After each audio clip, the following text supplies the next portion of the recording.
حضرت خواجہ معین الدین چشتی اجمیری فرماتے ہیں ہر کس کے در نماز نہ بیند جمال دوست فتویٰ حمید ہم کہ او نمازش قضا کنند. جو نماز میں جمال یار نہیں دیکھتا فتویٰ میں دیتا ہوں نماز دوبارہ پڑھے. فتویٰ میں دیتا ہوں نماز دوبارہ پڑھے. اور اقبال بولا گھر تیرا شوق نہ ہو میری نماز کا امام. گھر تیرا شوق نہ ہو میری نماز کا امام. میرا قیام بھی حجاب میرا سجود بھی حجاب. لوح بھی تو قلم بھی تو تیرا وجود الکتاب. گنبد آبگینہ رنگ تیرے محیط میں اباب. ان کا خیال نہیں ہے تو نماز کیسی؟ آئیے بخاری اٹھائیے. کعب بن مالک یہ وہ صحابی ہیں جن کی بخشش کا رب نے سورہ توبہ میں اعلان کیا ہے. فرماتے ہیں وصلی قریبا منہ. جب میں نماز پڑھتا حضور کے نیڑے کھڑا ہو کے پڑھتا. کیوں؟ ثواب زیادہ ہو یہ غرض ہو سکتی ہے لیکن انہوں نے بتایا کہ نیڑے کیوں کھڑا ہوتا تھا, قریب کیوں کھڑا ہوتا تھا. وصلی قریبا منہ. جب نماز پڑھتا تو حضور کے نیڑے کھڑا ہوتا. کیوں؟ فَأُسَارِقُهُ النَّظْرَ. اس لیے کہ نماز بھی پڑھتا رہتا تھا چوری چوری حضور کی دید بھی کرتا رہتا. اصل نماز ہے یہی, روح نماز ہے یہی. میں تیرے روبرو رہوں تو میرے روبرو رہے. دل میں ہو یاد تیری در پہ سرے نیاز ہو. وہ بھی کوئی نماز ہے یار نہ ہو نماز ہو. جب السلام علیکہ ایھا النبی پڑھیں گے تو خیال کے بغیر گزر جائیں گے. کیسے گزریں گے؟ امام غزالی تو یہاں تک بولے کہ اے نمازی پہلے نبی کو دل میں حاضر کر لے پھر نقشہ پکا لے. جب نقشہ پک جائے پھر کہنا آقا تیری بارگاہ میں سلام ہو.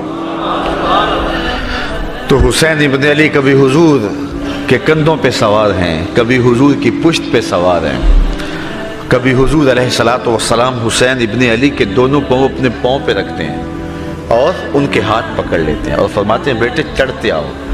پھر حسین ابن علی رضی اللہ تعالیٰ عنہ کی کہ پاؤں حضور کی پنڈلیوں پہ ہے, فرمایا اور آگے آؤ. پھر ان کے پاؤں حضور علیہ الصلوۃ والسلام کے زانوؤں پہ آ جاتے ہیں, پھر ان کے پاؤں حضور کے پیٹ پہ آ جاتے ہیں اور پھر حضور کھینچ کے حضرت حسین کے منہ میں اپنی زبان دے دیتے ہیں. اور کبھی یہ منظر بھی رقم ہوا کہ رسول اللہ نے ارشاد فرمایا حسین منی وانا من حسین. حسین مجھ سے ہے اور میں حسین سے ہوں. یار نبی رحمت صلی اللہ علیہ وسلم نے حسین ابن علی کے لیے یہ پیار کیا اور یہ محبتیں نچھاور کی. اب مولا کائنات سیدنا علی المرتضیٰ کے اس فرزند کو کربلا میں دیکھو کہ اس پیار کا جواب کیسے دیا. جب نبی کے دین کا پرچم گرنے لگا تو جس شخص نے سب پوری قوت کے ساتھ کھڑے ہو کر کے نبی کے دین کی گرتی ہوئی قدروں کو پامال ہونے سے بچایا, گھوڑوں کی ٹاپوں سے خود پامال ہو گیا لیکن نبی کے دین کو پامال نہیں ہونے دیا, اسی شخص کا نام حسین ابن علی. قرآن کافی ہے, وافی ہے, ہماری ضروریات کا کفیل ہے, لیکن اہل بیت کے دامن کو بھی تھامنے کی تلقین کی گئی. تو اس کا جواب یہ ہے کہ قرآن تھیوری ہے, اہل بیت اس کا پریکٹیکل ہے. تھیوری دیکھنی ہے تو قرآن کو دیکھ لو اور پریکٹیکل دیکھنا ہے تو کربلا کے تپتے ہوئے ریگزار میں حسین ابن علی کو دیکھ لو. تھوڑے دکھ نہیں آئے تھے جتنے دکھ امام پاک کو کربلا میں پہنچے. کو ہمالیہ پہ بھی آتے تو اس کا پتا بھی پانی ہو جاتا.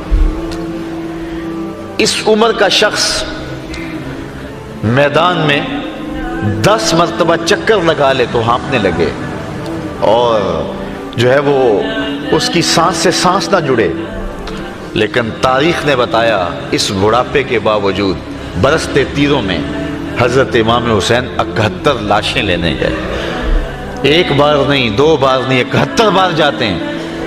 اور کبھی بھائی کی لاش اٹھا کے لاتے ہیں, کبھی بیٹے کی لاش اٹھا کے لاتے ہیں.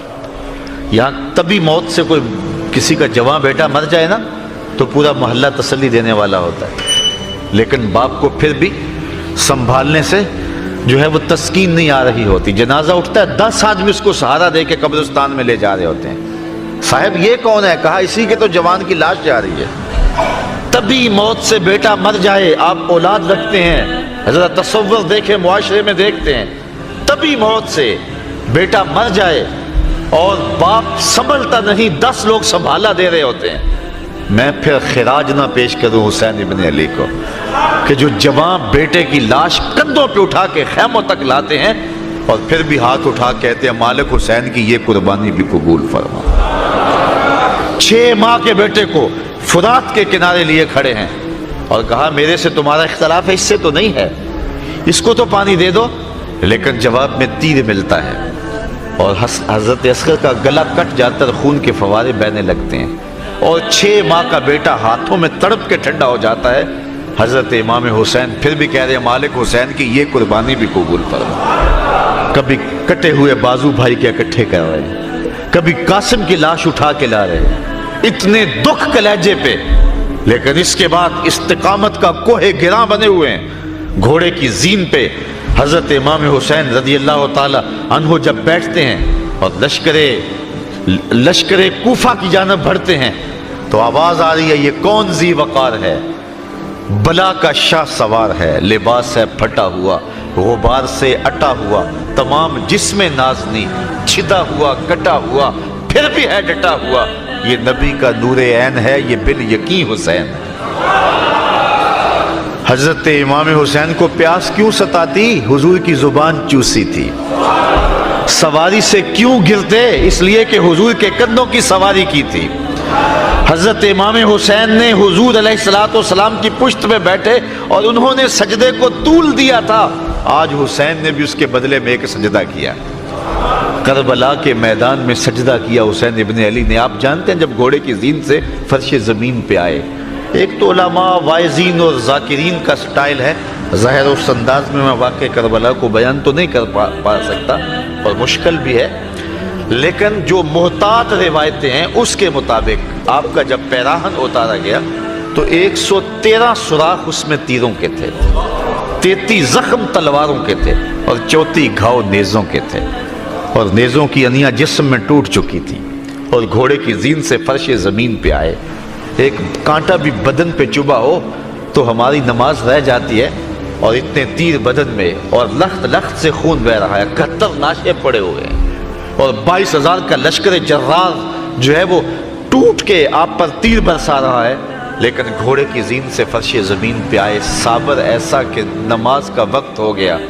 میں کہتا ہوں حسین جیسا بھی کوئی نمازی ہو سکتا ہے، نماز کا وقت ہو گیا تو سجدے میں سر جھکا دیا اور اللہ کی بارگاہ میں عرض گزار ہوئے، اللہم رضن بقضائک و صبرن علی بلائک تسلیما لامرک سبحان ربی الاعلی۔ مالک دکھ سہ کے، تکلیفیں برداشت کر کے، بیٹے کٹوا کے، خاندان لٹا کے، تیرا حسین تیرے پہ پھر بھی راضی ہے، تو بھی بتا تو بھی حسین پہ راضی ہوا ہے یا نہیں ہوا؟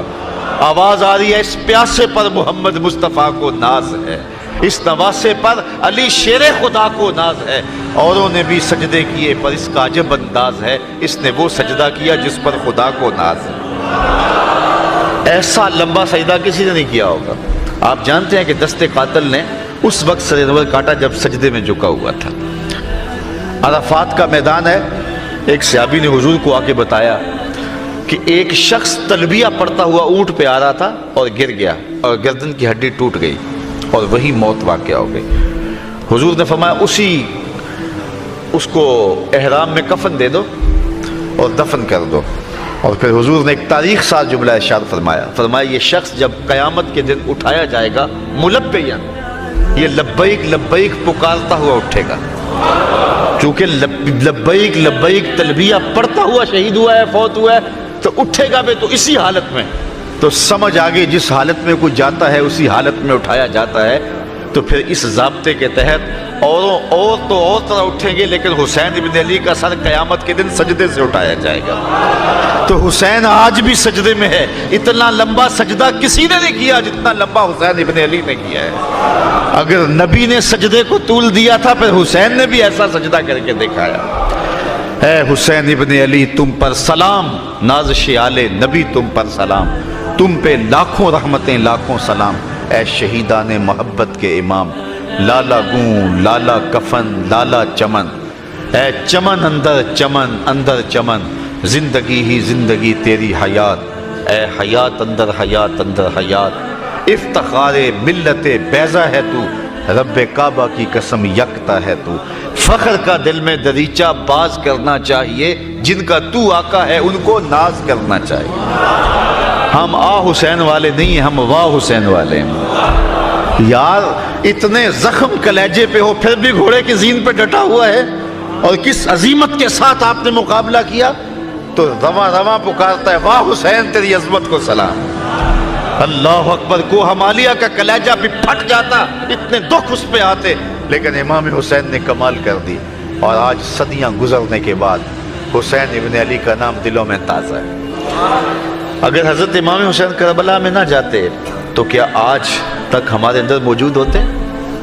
موت سے تو چھٹکارا نہیں ہے، لیکن آپ نے راستہ وہ اختیار کیا کہ قیامت تک لوگوں کے دلوں میں بس رہے ہیں، خوشبو بن کے جی رہے ہیں. آج حضرت امام حسین رضی اللہ تعالیٰ عنہ کی محبتوں کا عالم یہ ہے. یزید تو مٹ گیا، اس کا نام بھی مٹ گیا،